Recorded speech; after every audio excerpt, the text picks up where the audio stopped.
Hey guys, what's up? I hope you're all doing fine and welcome back to my channel. Welcome back to a new video, and in this video I'm going to talk about my bike Interceptor. I was getting a lot of queries about this bike, so I thought I'll make a special video for this and explain you guys the mods that I've made. So that's the latest look on my bike. It was originally a silver Spectre and I have done quite many modifications on this. I'll start from the front. So on the front I have an LED headlamp. This is made in China and I got it I bought it through AliExpress and got it shipped through a friend. Second is LED indicators. These are locally, I think. I bought it from a retailer in Delhi, Karol Bagh. He shipped it to Bangalore. And then there are these aux lights. These are HGG aux lights, good ones for the price. I don't remember what price they came for. Then one replacement of the tire, Zoom Cruise C8. I have an aftermarket headlight clamp as well, because these are smaller headlights compared to the stock OEM headlights.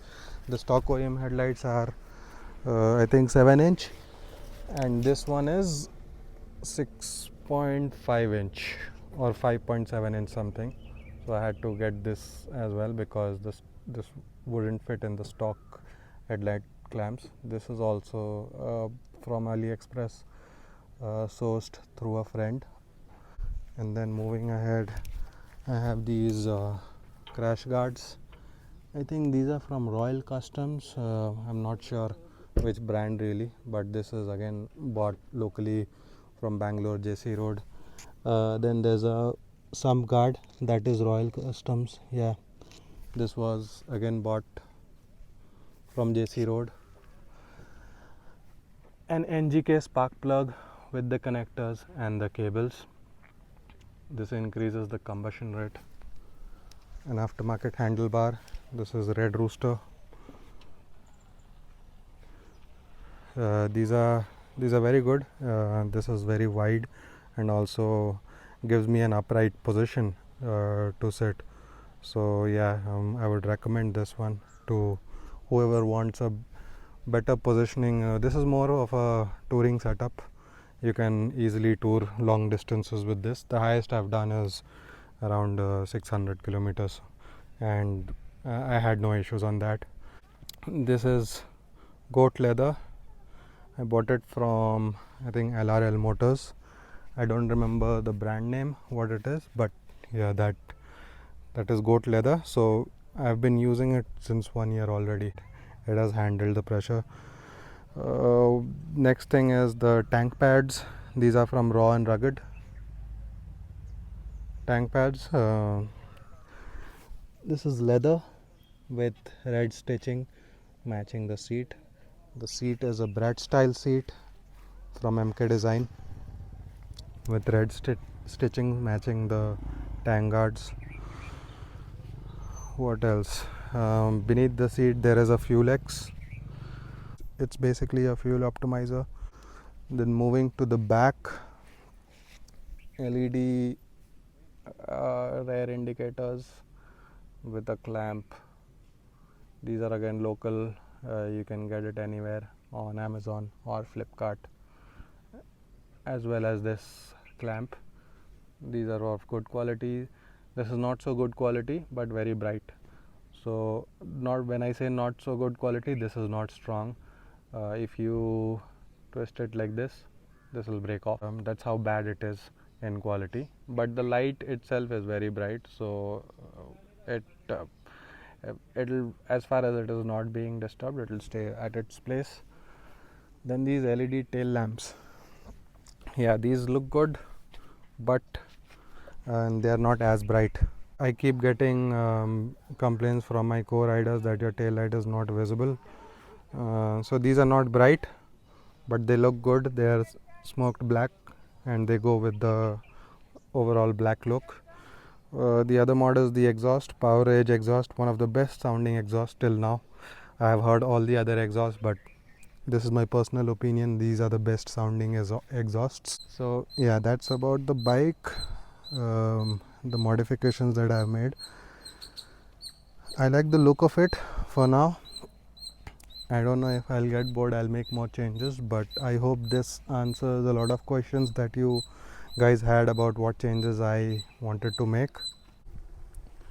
Hello folks, good morning. This is day 3 of our ride to Hampi, and yesterday I got interrupted, so I could not complete my video, and here I am gonna complete my video about the bike.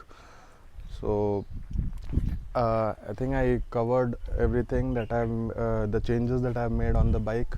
I covered that yesterday itself. All the modifications that I have done, except I missed some, so I'll cover that in my video here.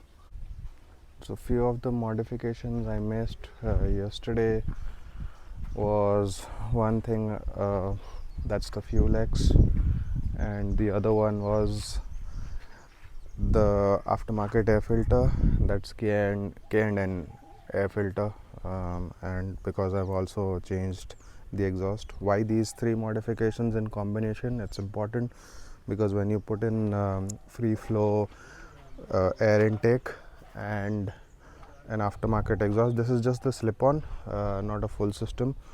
So when you do that, the bike will start running lean. So I had to put in a fuel optimizer, that is the fuel X, and to give me a better combustion rate, I put in this. There is an iridium spark plug inside this, and with the plugs as well from NGK, and the coil. This has a little thicker and a better quality wire coil, so this conducts more electricity, and that passes on through this plug to the iridium spark plug. The good thing about having these two in combination, the air filter is here and the iridium spark plug is, I can service the bike myself. That means I don't have to rely on the Royal Enfield engineers. I think the lifespan of these iridium spark plugs are for lifetime. So whenever I need, I just open them and clean it. Also the air filter, I clean them myself. So that helps me keep the bike in good condition, you know. With the stock air filter, that's another problem, that you are relying on the Royal Enfield service schedule. Whenever it goes in for service, they clean it or they change it basically. The stock ones cannot be cleaned. Since I have the aftermarket air filter, I don't have to wait for 10,000 kilometers for it to be serviced. I live in a dusty area, so my air filters get clogged sooner than I think. So I take it out every 2-3 months and clean it, and I can see there's a good amount of dust accumulated in those air filters. So I've also got the cleaning kit. I clean it with that. So that's about the air filter. Fuel X, a lot of people were asking performance of the Fuel X. It's a fuel optimizer. What it does is, it basically, I think it is pre-programmed to give a specific amount of fuel supply to the combustion chamber. I don't know if that amount keeps changing or not, but yeah, it is pre-programmed, so the bike doesn't run lean. What happened after that? So the benefits of having a Fuel X, yeah, a lot of video talk about how it increases the throttle response. That is true. It does help at a certain extent. You feel like you have more control on the throttle, as in it gives a better response when you twist the accelerator. So that's one thing. The other thing is the bike is smoother. There's no jerkiness. So with this combination, especially with the aftermarket air filter and the Fuel X, the bike is butter smooth, as in the engine braking is not as high as it would be in the stock condition. So I can basically ride as low as I want without having to press in the clutch levers. The third one is the engine is basically running cooler and healthier. I don't notice or I don't hear a lot of engine clutter in the 650 twins. When you have run hot for a few hours, there's a lot of clutter that comes in. So after this Fuel X, I've noticed that as well. I think it's also because of the engine oil that I'm using. I always use Motos 7100. So that's the engine oil I use, and I also keep changing the engine oil. So I make a point that I do not wait for 10,000 kilometers for changing the engine oil. I change it before that. I think it's a good practice to do. I know a little wastage of resources, but I have done that to all my bikes till now, and I feel that it keeps the engine in a good condition. So because of that as well, the engine clutter is very low, and also I think the Fuel X helps in keeping the engine cooler, not cold but comparatively cooler if you compare it with a stock setup. So yeah, that's about Fuel X. There's not a huge difference in how the bike behaves. It runs smoother, it runs cooler, and the throttle response gets better. So these are the three benefits of the Fuel X Lite I have. For me, I did not go for the Fuel X Pro because I didn't want that control in my hands. So Fuel X Lite is either pre-fed with a map or it's continuously doing that. They have not put enough information about that outside the makers of the Fuel X. So I'm not sure what it really does, but it does optimizes the fuel supply either on low revs or I don't know what it does exactly technically. So should I recommend this product to everyone? Not really. Depends on your riding style. If at all you are among the ones that like to grind the engine, like ride at high speeds on high RPMs, and you think that you are churning out a lot of power from the bike, then definitely you should go ahead for some kind of fuel optimizer, either the Fuel X Pro or the Lite, because that will keep the engine healthier. You are making the engine work more, so it's better to give it enough food and not run it lean, if you have a slip on, also get the bend pipes, a free flow bend pipe, so that will allow free air passage, an aftermarket air filter, and one of the Fuel X's. If you want more power, you can always go for a piggy bank ECU, that is the Powertronics, or there are so many guys in the market that basically flash your ECUs and give you a fresh map on that. Do not go for the ones that give you more pops and bangs. Okay, that is gonna F your pistons up. So yeah, that's about Fuel X. If you want to go ahead with that, as I said, it depends on your usage. So yeah, that's about Fuel X. That's about the mods that I have made in the bike.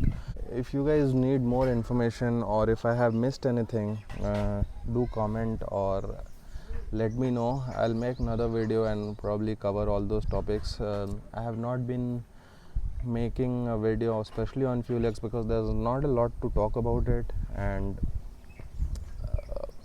a video of 2-3 minutes will not suffice. So here I am clubbing it with all the mods that I have done on the bike, and I hope you like it, and I hope it gave you some information if you want to make certain mods on your bike as well. If you're not following me on Instagram, please go ahead and follow me there. there is enough. I'm more active on Instagram than on YouTube. Reason being, YouTube needs a lot of time and shooting, editing and all. I just bought this new mic, so hopefully I'll be able to put in more videos. We are on a ride to Hampi right now, so if you get time or if you are into those kinds of video, go check out the other video. As in, this video is gonna come first, and then the second, the Hampi ride video. So check that out. If I have missed any information on this video, I'll be talking about it on that video.